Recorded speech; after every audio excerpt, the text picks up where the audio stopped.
Welcome, my Mercurial mercenaries! Happy New Year. Just a quick piece to camera off the top of my head.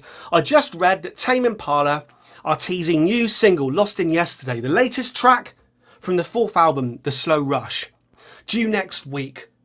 And I saw that, and I made a couple of clicks, like you do around on the internet, and immediately the first comment was, oh, here we go. Cue all the people coming in to moan about all these songs being released before the album comes out.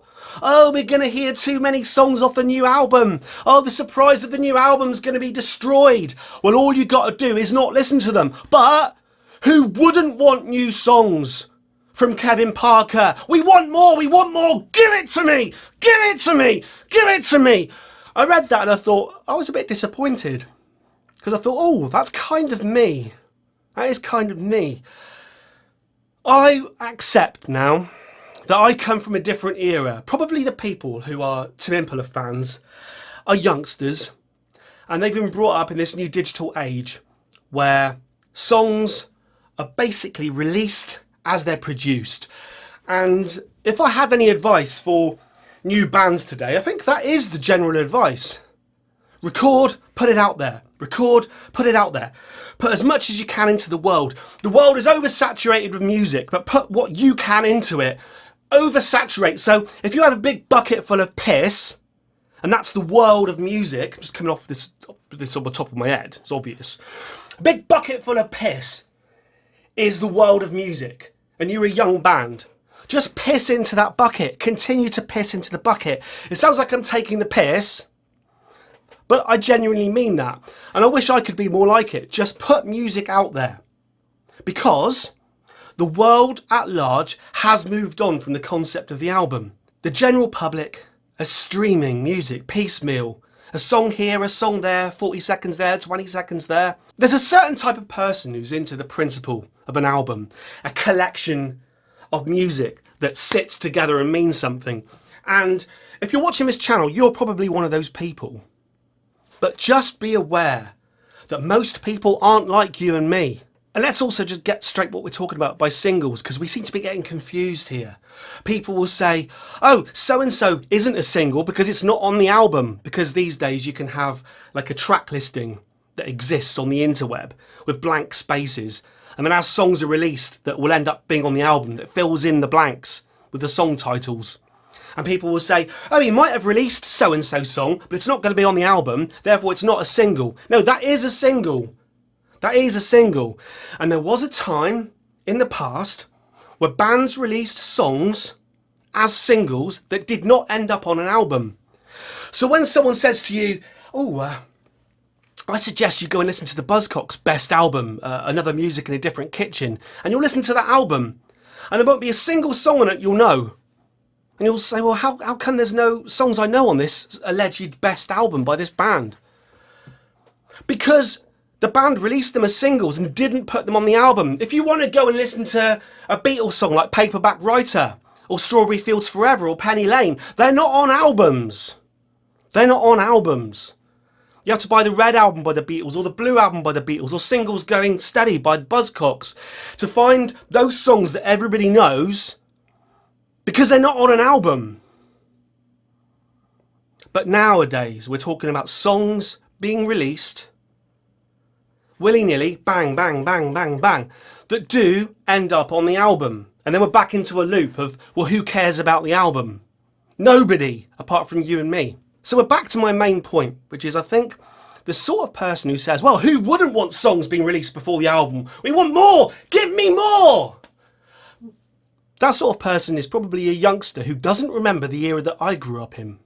So, Tame Impala teased new single Lost in Yesterday. Tame Impala have seemingly confirmed that we'll get another taste of their upcoming album next week. Ahead of releasing fourth album, The Slow Rush, in February, the Aussie psych rockers are teasing Lost in Yesterday, the follow-up to recent singles It Might Be Time, Borderline and Posthumous Forgiveness.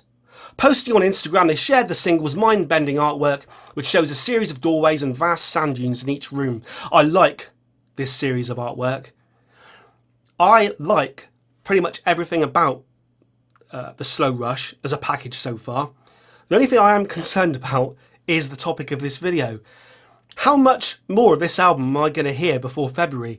Imagine trying to do a first listen to The Slow Rush and trying to have an element of surprise and wonder when I've heard it all already. And like I say, cue the people coming in going, oh no, you don't want to hear too much of the music.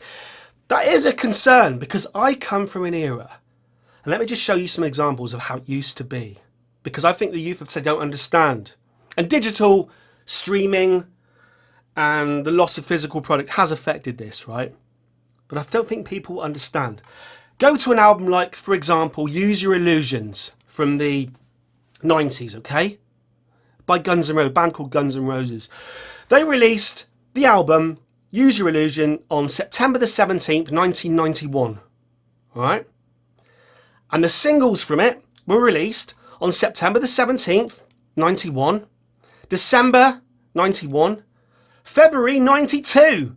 After the album. What used to happen in the old days, in the olden days, was you'd get a lead single, like a You Could Be Mine type thing. You'd get a lead single, and then the album would be released. And then, over the coming months or years even, other singles would be released from the album that everyone had already heard. This is how you won't believe this is how it used to be. Look at an album like the Black Album by Metallica, okay? The Black Album by Metallica, released on August the 12th, 1991. It had a lead single, which was Enter Sandman, released before the album. So the album was August the 12th. Enter Sandman was released July 29th, just before the album was released. And then, album was released in August 91. Then you have the next singles released. The Unforgiven in October that year. People had already heard it. It's on the album. Nothing Else Matters was released. 92, the year after. People had already heard it. It's on the album. Wherever I May Roam released. October 92. Over a year after the album's released. Another single from that album. Sad But True. Released February 1993. 2 years after the album. The point is, the singles, elements of that album were kept being chucked into the world to entice those that hadn't yet bought into the concept of the album to go back and buy the album. And the fans of the album would still buy the single because they put B-sides and shit on there. Music in the olden days, singles released from albums in the olden days were a way of making more people buy the album and publicity for the album that had already been put out into the world. It's like the other way round now. We've got songs that are released in the build-up to an album that no one really cares about. So I can see why it happens, but I'm just trying to show you where the mindset of, oh, I don't want to hear too much off the album. Look how it was. Seventh Son of a Seventh Son by Iron Maiden. Released 11th of April 1988. The lead single to entice people to be aware that there was an album was going to be released was in March 88. And then, after the album's released, they release The Evil That Men Do, and then they release The Clairvoyant. After the album's release, Pump by Aerosmith was released on September the 12th, 1989. Love in the Elevator. Loving the Elevator. Oh, good morning, Mr. Tyler. Oh, going down in the elevator, in an elevator, was released as a lead-in to the album in August before the September. But on the day of the album release, September the 12th, they released Fine. Then they released Janie's Got a Gun a couple of months later. Then a month later they released What It Takes.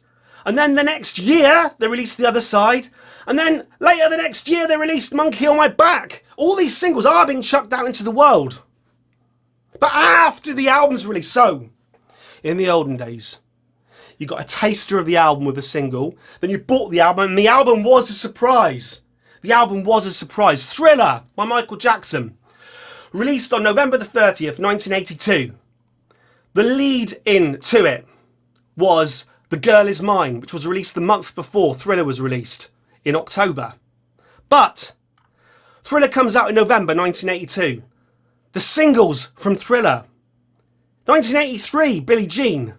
Beat It, February 83. Wanna Be Starting Something, May 83. Human Nature, July 83. Pretty Young Thing, September 83. Thriller itself released a year later. Over a year later. No, a year later. Just under a year later. These songs were all a surprise when you bought the album. It was only afterwards that they released the singles. Just a different way of promotion. And it was a different ball game back then. I do appreciate that. A completely different ball game. However, that's where the mentality of, oh, don't tell me too much, don't tell me too much, don't tell me too much comes from. Yes, you don't have to listen, but the surprise is destroyed. And I think this is another, a very telling, it's very telling that the album doesn't mean very much anymore, apart from to idiots like me, idiots who buy vinyl, who will buy Kevin Parker's The Slow Rush for like 20 or 30 quid. And there's other people out there, come listening to it for free. Oh, you've already heard it all for free. We've already heard it all for free. You idiot, buying it. We've heard it all for free. First reaction. First reaction. Where it changed for me, and I brought this, I've spat all over the keyboard. Where this has changed for me was, it was an album called I Should Coco by Supergrass in 1995. And this was my first taste of feeling like I do today. And there was like a sea change, I think. And this is the first time I remember it properly happening. Supergrass released I Should Coco in May 1995. But the lead-in single was Caught by the Fuzz in October 94. Man-Sized Rooster, 6th of February 1995. Lose It, March 95. Lenny, May 95. All of these songs here, these first four singles, were released before the album. And also on these singles, so Caught by the Fuzz, which was the lead single, the track list of it had Strange Ones on it. Right? Strange Ones was also on the album. Man-Sized Rooster has Sitting Up Straight as the B-side, which was also on the album. So what happens is, when you look at the track list for the album I Should Coco, released after the singles, and this was from the era when I bought all the CD singles, on the day of release of the album I was excited, alright? But I already owned Caught by the Fuzz, and Man-Sized Rooster, and Lose It, and Lenny, and Strange Ones, and Sitting Up Straight. I thought, I was listening to the album and I thought, I know this, I know this. I know this, I know this, I know this, I know this, I know this. Yeah. And it's still talked about as a great debut album. But the fact is, I'd already heard it all. Now, in hindsight, years later, does it really matter? Maybe not. But that's the sea change I'm talking about. So when you say, why would you get upset about songs being released before the album? It's because I come from a place where an album was a surprise. And now I live in a world where it's digital shit. For the better and for the worse, I appreciate and accept. What's your feelings, my mercenaries? Is an album special anymore? Should an album be a surprise? You tell me. Happy New Year. Over and